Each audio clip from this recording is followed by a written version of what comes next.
आंतरराष्ट्रीय योग दिनानिमित्त आज आपण मुद्रांविषयी माहिती घेऊया। मुद्रा करून कसं वेगवेगळ्या आजारांवर नियंत्रण मिळवता येऊ शकतं याची माहिती थोडक्यात मी देते। त्यासाठी हे रील संपूर्ण बघा।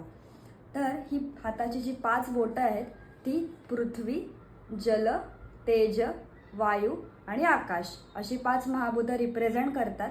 ज्या महाभूताचा आपल्याला समतोल राखायचा आहे त्याची अशा प्रकारे मुद्रा केली जाते, दोन्ही बोटं एकमेकांना जुळवून। आणि एखादं महाभूत कमी करायचं असेल तर कसं करायचं हे मी तुम्हाला उदाहरणाने सांगते।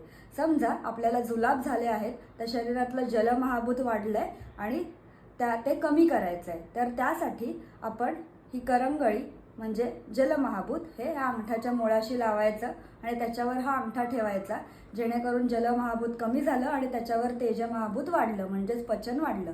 अशा प्रकारे इतर अजून कोणत्या आजारांमध्ये तुम्हाला मुद्रा कशा करायच्या याची माहिती हवी असेल तर मला नक्की कमेंट करा।